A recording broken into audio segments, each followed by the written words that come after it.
I love E46s. And that's not an unpopular opinion. They're raw, they're analog, and unfortunately, they're super flimsy. While this chassis is legendary for the way that it drives, it's also notorious for the way that it fails. Yep, got some cracks.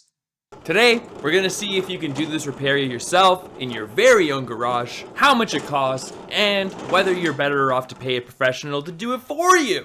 Welcome to Tracks and Trails. For those of you that aren't aware, the rear axle carrier panel is where your whole rear axle mounts to the chassis. And in the E46, this panel is known to be too weak. Mix in a little bit of corrosion and some M3 power and torque, and this panel can physically be ripped out of the chassis. So, what can we do? Assuming your RACP isn't too far gone, your only viable option are reinforcement plates. But can this be done by a complete amateur? I'm on fire, Ricky Bobby. Fuck. Yeah, but actually, I think it can, but we'll need a few things to start. The first thing you'll need, obviously, are the reinforcement plates themselves. Now these come in a kit, and while there are several kits available, I chose to get the ones from Redish Motorsport because I think they've done more RACP repairs than anyone, and they include a detailed booklet of instructions to walk you through the process. The second thing you'll need, also somewhat obvious, is a MIG welder. In addition to the welder, you'll need appropriate wire. Can't forget that 80-20 argon CO2 gas mix, and a bomb-ass outfit, which has quickly become my favorite. Apart from that, all you really need to do is weld the plates in their appropriate spots. Sounds easy, right? To get the access that you need to perform this repair, you first need to remove the entire rear axle and a lot of the interior in the rear. Fortunately, we did this work on a previous episode, so if you want a closer look of what that entails, feel free to click the link at the end of this video. While it didn't take long to run into our first problem, just running through how these plates would fit, there's absolutely no room to maneuver this around the fuel tank, so that's gonna have to come off. Fortunately, we already had the rear seats out, so getting to the top of these fuel tanks, pretty straightforward. And we were able to also find some Cheerios and a nice fishy cracker and a dime. So we're already making some money back.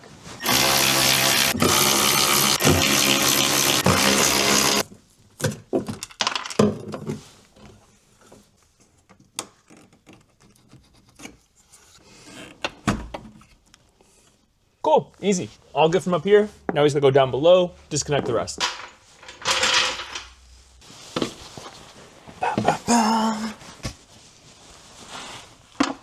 Oh, perfect. Little DIY action.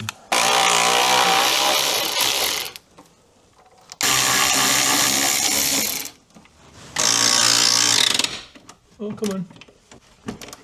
Make sure you do this with an empty tank of gas, because this is heavy. Almost forgot the fuel filler neck.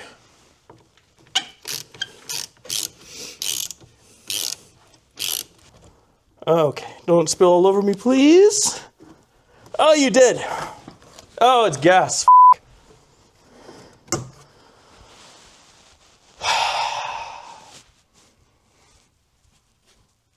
Okay. Well, it is what it is. Let's get the rest of the gas tank down.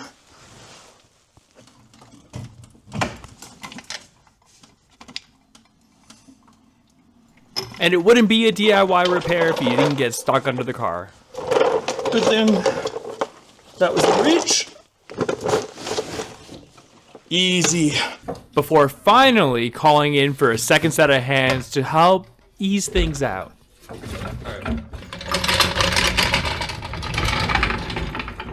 Well, that was fun. As you can see, the gas tank is now gone. And what we're going to focus on now is really degreasing the area, cleaning it up. And that will be so that we can investigate for cracks at any of the mounting points and make sure it's nice and clean for our welds to take. So that's what I'll be doing for the next little bit.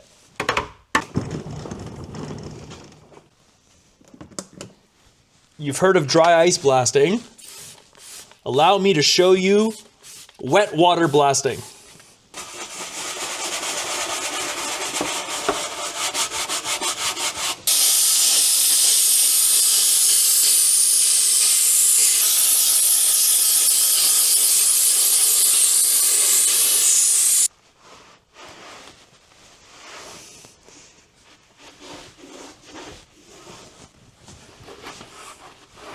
All right, I'll see you in an hour.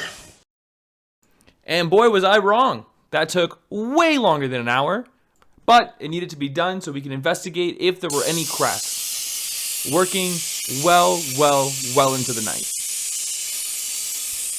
The following morning uncovered 2 potential cracks, one by the mounting point and one in the corner. We'll investigate these closer once we get the paint off. But for now, we have to turn our attention to the top, where we will cut open into the bulkhead and investigate the existing MIG welds.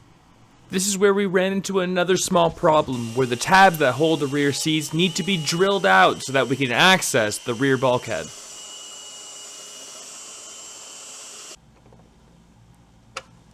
Okay, so with everything removed here, we can get a feel for where the first plate's gonna go. These are just locating tabs that we'll put the bolts back in later, and we'll trace and cut.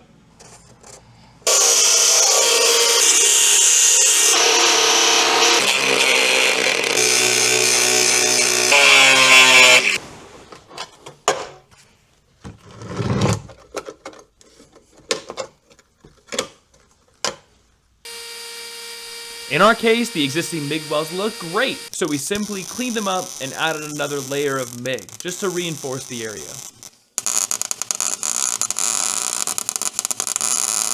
These got cleaned up and hit with some rust converter and then taped away while we addressed the rest of the plates. Okay, then we just mask off the area, protect it from all the other cutting we're about to do.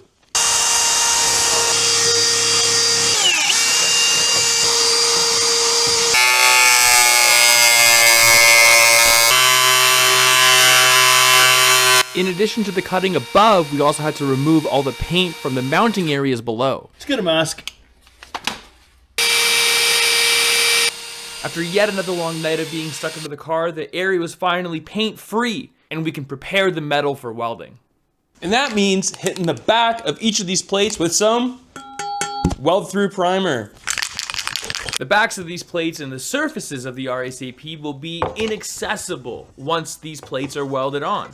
So we do what we can to prevent future corrosion by cleaning the plates thoroughly before applying a couple coats of weld-through primer.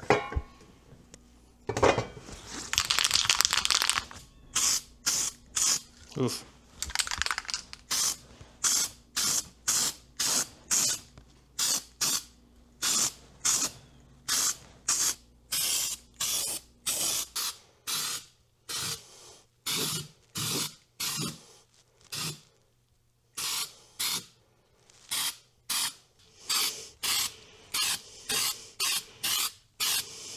Okay, get me out before I suffocate.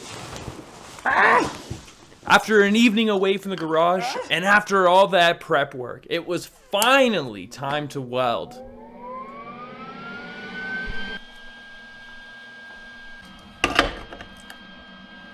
Starting with these spacers that just need to be tacked on.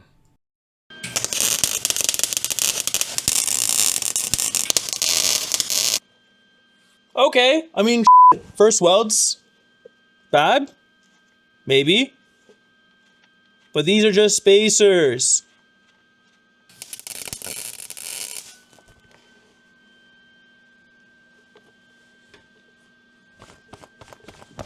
Am I on fire?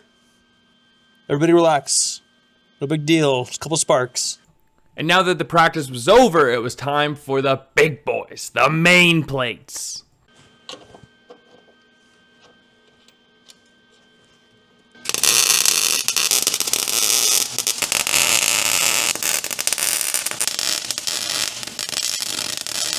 I don't know if I mentioned this, I don't know how to weld, but it looks pretty cool. And you can also probably tell.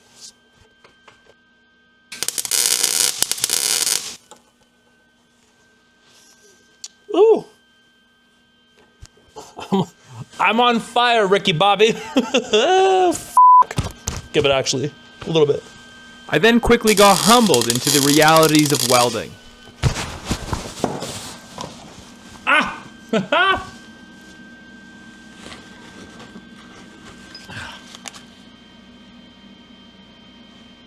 Cool.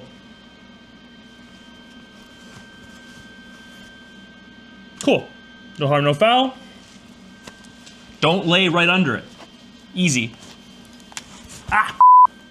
That's just wire wheel. Okay, everybody relax. Everybody cool down.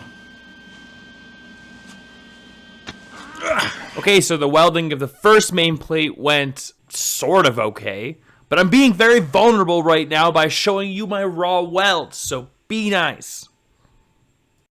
As the night went on, the welds only got better. After completely filling the garage with smoke, it was time to call it for yet another night. But at least we were able to get the plates on the underside of the car welded in. It is 10:45 on a Wednesday night, and the welding is done. But there were a couple casualties, apart from a couple nice burns on my neck. The worst of all, there's a hole in my pants. These are my favorite. What are you gonna do? Wear the right clothes, I guess. I don't know. Well, after a good night's sleep and a fresh dose of caffeine, I realized there was more welding to come. Moving back into the trunk of the car, we actually have arguably one of the most important pieces. And this piece attaches here and really connects the RACP to the chassis leg. At this point, I'm just a welding professional and nothing can slow me down.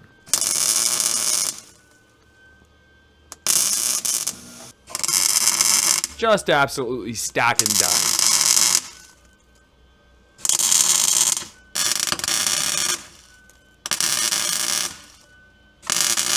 Behold my welds. Now obviously they're not perfect, but for someone who just picked up a welder this very same weekend, I'm very proud. And I think they'll hold for years to come. Now the original plan was to put on the cover plates, clean everything up, apply a rust converter, hit it with some epoxy primer and some light green e-coat to mimic the OEM finish. But after seeing how much clearance this opened up, I got a better idea. But you're gonna have to wait until the next episode to see that, because it's a little bit of a surprise. But since you've been good, I'll give you a little hint. It involves making room for the legendary E46 M3 exhaust that currently can't technically fit on the Touring. Excuse me. Oh, excuse me. Just gonna put this down here.